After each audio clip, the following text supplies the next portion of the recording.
This is the place that I've called home for the last, 3 years, since 2020.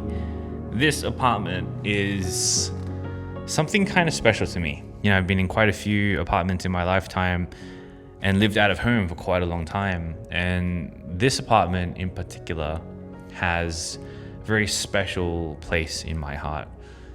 This was the first apartment, my real getaway from the craziness of COVID.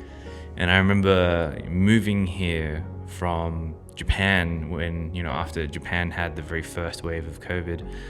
And then all these lockdowns started to happen in Australia and in Sydney. And this was the place, this was my refuge where I would hide away from the pandemic and all the craziness of the world.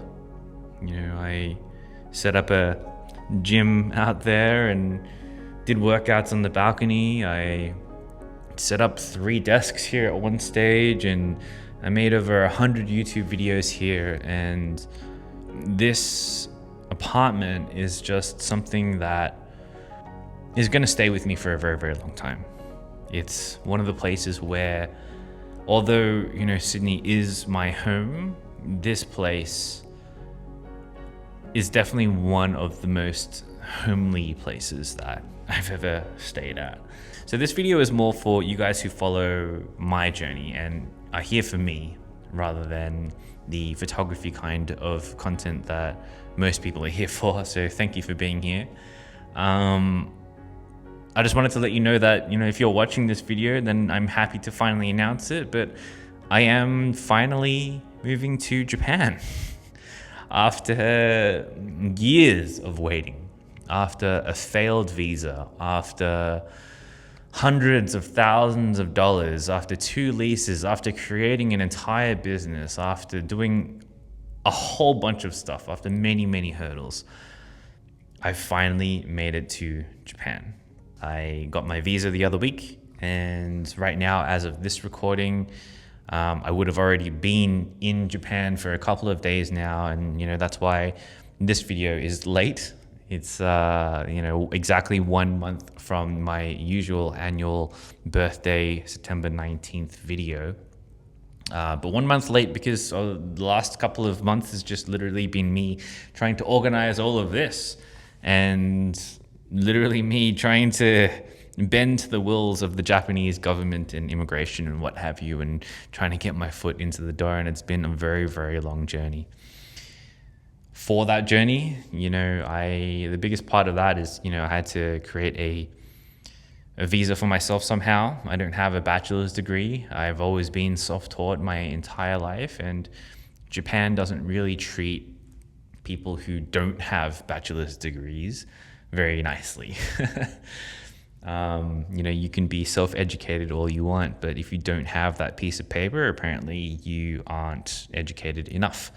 And so for me, my visa choices to get into Japan were always very limited, and it was always going to be a hard struggle and an uphill battle. But my first one was a big loss. I had tried to go through via an entertainer's visa through this friend that owns a hotel company.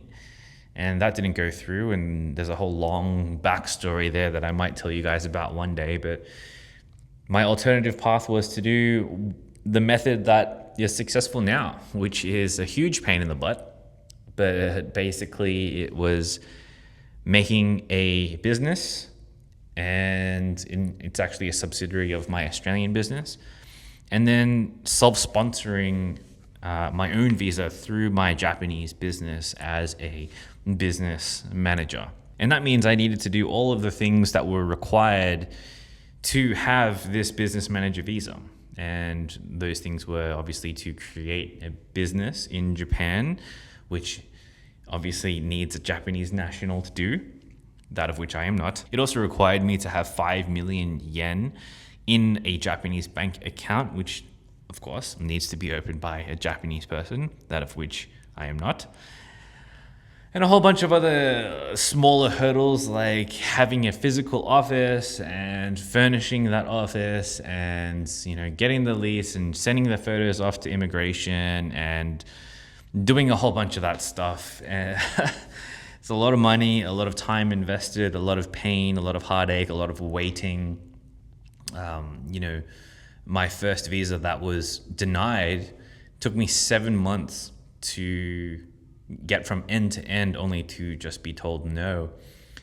And I'm just so fortunate that during October, Japan decided to open up. So, at least I was able to go over there and set things up, see my girlfriend, enjoy the country, and do all those things.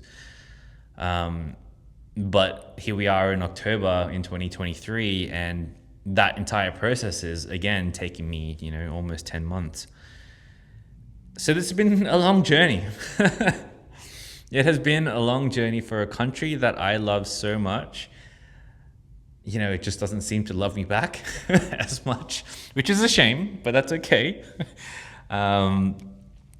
Anyway, I just wanted to make this video to update you guys and to let you know that I'm so excited to be able to finally pick up and move my life to Japan. I feel like my life has been in this crazy state of like this awkward limbo since COVID, since I left really in 2018 and quit my job and decided to backpack for as long as I could, which ironically ended up not being that long. I have never really felt settled in a place since then. 5 years, it's a long time. And I discovered that I'm the kind of person that really needs a home base. And I can't wait for that home base to be Japan. And so I'm super excited. I've got my studio there now. Me and my girlfriend, we got an apartment together in Tokyo now as well. And, I'm just really excited to get a start on a new life, make some friends, visit some places that I've never visited before. I haven't ridden motorbikes in a very, very long time, so I'm going to buy a motorbike and, gallivant around the country with said motorbike. It's going to be an awesome time, and I really, really can't wait. So yeah, that's me. If there's any content you want to see from me specifically in Japan, let me know, because there's a lot to do here. This is the content goldmine of the world, I feel.